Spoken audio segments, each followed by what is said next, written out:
Salut à tous les amis, c'est Chronosax, bienvenue sur la chaîne, j'espère que ça vous plaira. Première vidéo, mon PC, donc c'est le PC avec lequel je monterai mes vidéos et monte cette vidéo actuellement.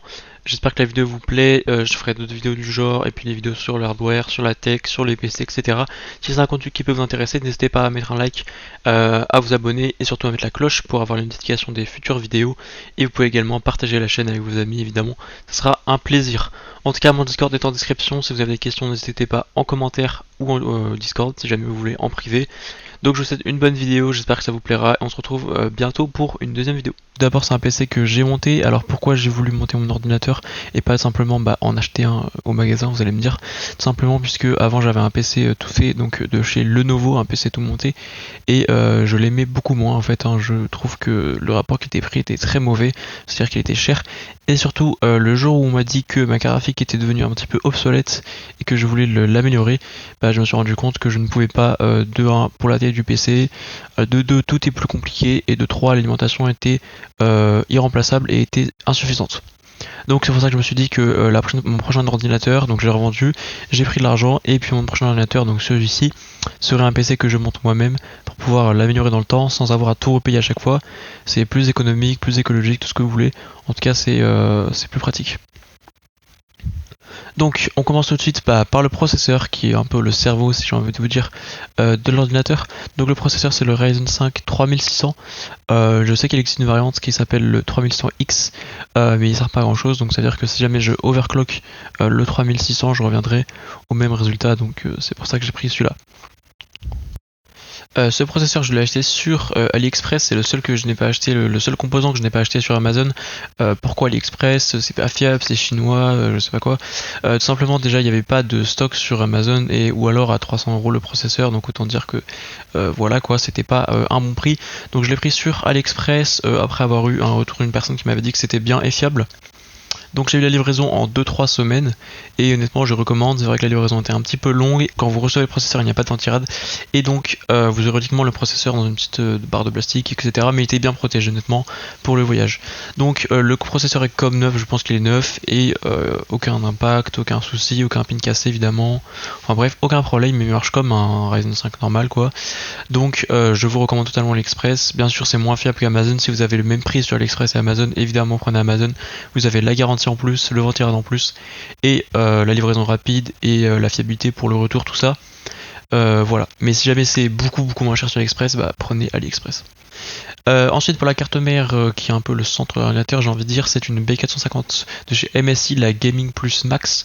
Donc c'est pas la plus belle des B450, ça veut dire qu'il y a la Asus avec un petit logo, du RGB, tout ça. Mais la B450 c'est la meilleure, une des meilleures en tout cas B450. La celle de chez MSI c'est une des meilleures puisqu'elle a de très bons VRM. Donc les VRM qui ne vont pas trop chauffer. Et puis de plus je l'ai eu pour pas grand chose, un peu moins de 70 €, ce qui est pas grand chose parce que c'était un petit peu Black Friday, même si Black Friday en 2020 était un petit peu spécial. Mais bref, du coup la carte mère était pas chère, et je sais qu'il y a les B550 maintenant qui l'ont remplacé, mais encore une fois, B550 je les aurais payés au moins 2 fois plus cher.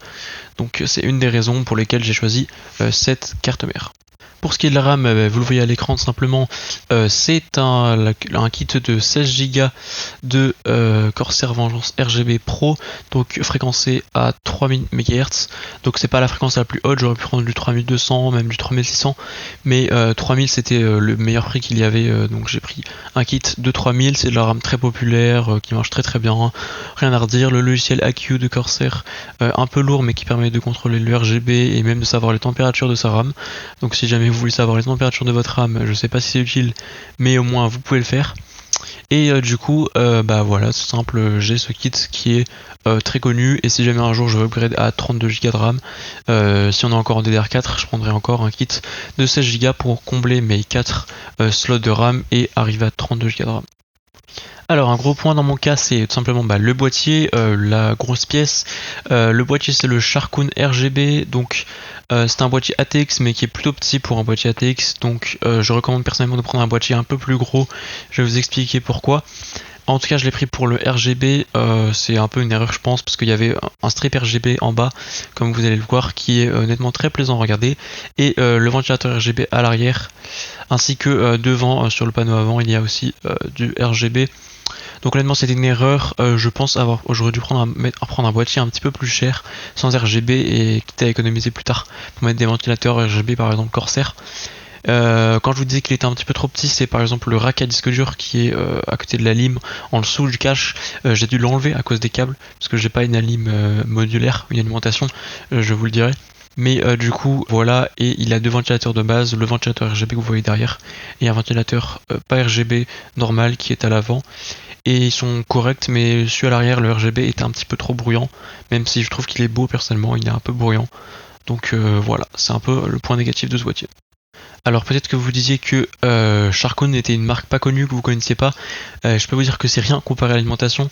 L'alimentation c'est une alimentation de Nox Uranus VX 650 watts de qualité bronze. Alors elle est pas modulaire, du coup c'était galère avec les câbles comme je vous l'ai dit. Et rien à dire de plus, c'est une marque pas connue, mais honnêtement la lime est plutôt quali et pas chère. C'est pour ça que j'ai pris celle-ci par rapport à du Corsair, etc. Mais les câbles sont noirs, donc il n'y a pas de problème avec les câbles de couleur ou quoi. Voilà, le seul défaut c'est qu'elle est pas modulaire et je pense que j'aurais dû mettre un petit peu plus d'argent pour avoir une alimentation modulaire ou au moins semi-modulaire pour avoir un peu moins de câbles et du coup pouvoir regarder par exemple le rack à disque dur et pouvoir faire un meilleur câble management, surtout à l'arrière du boîtier. Ensuite venons-en à une autre pièce mère ou maîtresse du PC, la carte graphique. Donc la carte graphique c'est une GTX 1160 Super de chez Asus, la version Evo Overclock, donc elle est déjà overclockée de base usine. Donc la 1160 Super c'est une carte qui est faite pour le HD élevé, donc les graphismes au maximum en fait. Et c'est une des cartes les plus chères en 1160 Super parce que c'est celle de chez Asus qui est assez haut de gamme. Pourquoi j'ai pris elle? Simplement parce que c'était la seule en stock à un prix correct, c'était au début de la pénurie des cartes graphiques et processeurs. Fin novembre, et du coup j'ai dû prendre celle-là, mais je l'ai eu pour pas trop cher on va dire, et elle était elle est très silencieuse et elle chauffe pas beaucoup. Je pense que vient du fait que c'est une carte haut de gamme pour une 1160 Super, et évidemment c'est pas une carte surpuissante donc elle va pas chauffer énormément, mais oui très silencieuse, on l'entend à peine et franchement elle chauffe vraiment peu, moins que ma 1050 Ti pour vous dire que j'avais avant, donc voilà c'est pas mal du tout. Le ventirad, donc le ventilateur du processeur, c'est le Deepcool Gamax GT RGB, donc c'est un ventilateur tout simple RGB, donc qui coûte une quarantaine d'euros pour information, 35 € environ. Je l'ai acheté sur Amazon évidemment, et en termes de refroidissement il est bon. Honnêtement il est pas incroyable, les températures sont pas incroyables, donc je sais pas si c'est moi qui ai peut-être mal appliqué le ventirad avec le pad thermique, etc. Puisque tout simplement c'est mon premier PC gamer que je monte, donc ce que je vais faire c'est que je vais changer la pâte thermique et je vous tiendrai au courant. Donc les températures sont bonnes mais pas incroyables, donc je sais pas si c'est moi ou le ventirad, mais en tout cas la qualité RGB est très bonne, le ventirad est de très bonne qualité, sinon rien à dire.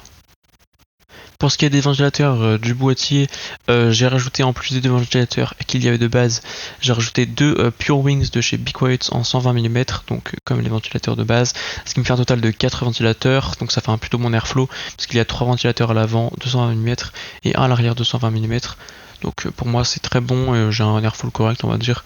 C'est pas la meilleure ventilo, j'aurais pu mettre des RGB etc, mais je suis parti sur la simplicité, la base on va dire, c'est les Pure Wings de chez Be Quiet qui sont très populaires. Pour ce qui est du stockage, simplement j'étais un Samsung SSD évidemment SATA de le 860 Evo il me semble en 500 Go, qui est très bon à dire, un petit peu cher, et le PNY 500 Go également, un disque dur, un SSD en SATA également. Donc rien à dire de particulier, deux SSD rapides, Samsung un peu plus rapide, et mon Windows est sur le PNY parce que j'avais déjà des jeux sur le Samsung.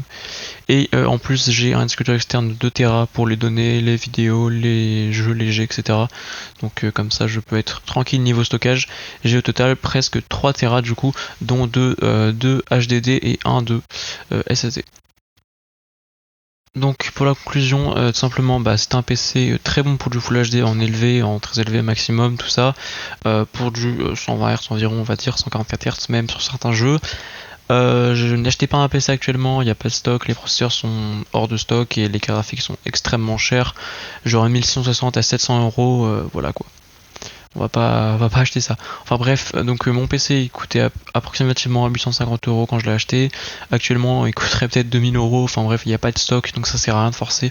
Vous pouvez, si vous voulez, acheter tout sauf le processeur, la carte graphique. Et encore le processeur ça va, mais c'est vraiment la carte graphique qui a des pénuries énormes, que ce soit du milieu de gamme, du haut de gamme, mais du bas de gamme, hein, c'est pareil.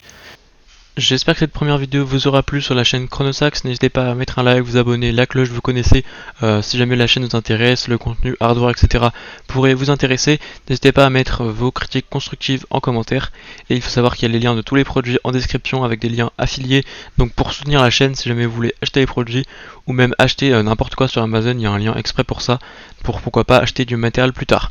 Je vous dis à la prochaine pour une prochaine vidéo dès bientôt. C'était Chronosax, à toutes.